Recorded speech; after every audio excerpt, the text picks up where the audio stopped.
they'll say, well, there is no black agenda. The reason the politicians don't know what the black agenda is because black people do not have an agenda.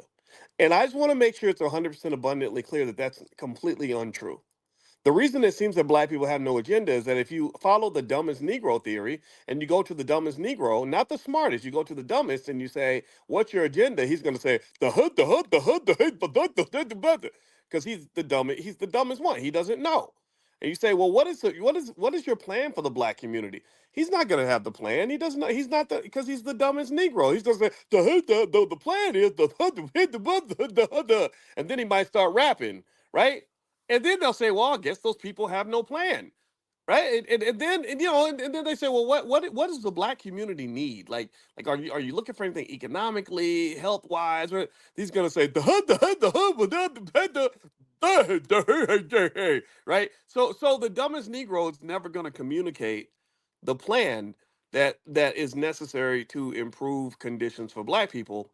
So the black agenda is going to get buried under a pile of nonsense, a pile of BS, right? Because you're not talking to people that know the answers. You're not talking to people who are even looking for the answers. You're talking for people that are looking for the women and the weed and the liquor, and or comedians looking to tell jokes, or people who are looking to sell out, or people who are looking for a good black job. So what I want to do is I want to go through really quickly something that I wanted to share with you all about what a black agenda actually looks like.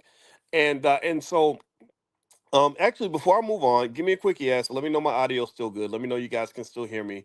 Okay. And again, I don't care who you're voting for in this election. So please don't try to argue with me about whether Trump is better than Kamala or Kamala is better than Trump.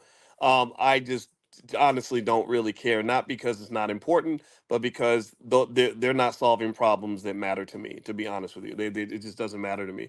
And then also, I want to mention that actually, if you're looking for someone that can actually help you with their financial stuff and everything else, there's a student that actually comes in sometimes. Her name's Aisha Verzi, and Aisha Verzi, Virzi, is someone that can actually speak to you directly. Her phone number is on my website. Go to drboyceoffers.com. You can find Aisha's phone number on there, and you can call her, tell her Dr. Boyce sent you, and she can talk to you about whatever you're trying to do financially. If you're looking for that direct one-on-one connection, okay.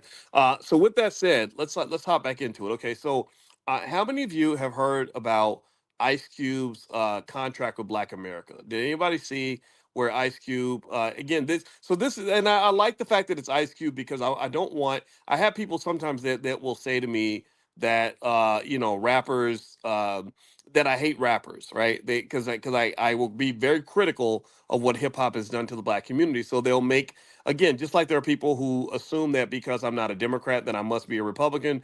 That's simple-minded thinking, of course, and I try to correct it, but it doesn't matter what the truth is. It doesn't matter what you actually say. It's what they want to twist it into. That's how propaganda works, right? I understand. I've studied propaganda.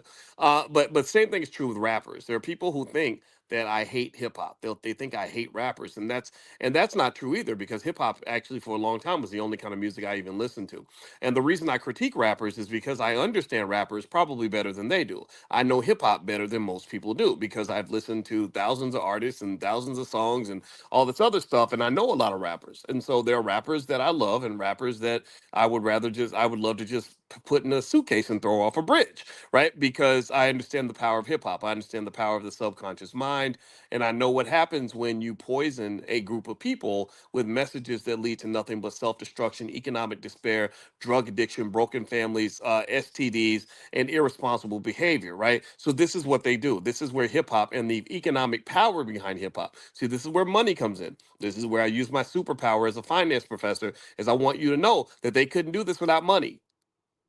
Think about it. They could not do this without money. Without money, you can't create music that's going to poison the brains of 40 million black people. You can't do that. You need money to do that. Do you understand that? So do you understand where money matters, where financial power matters?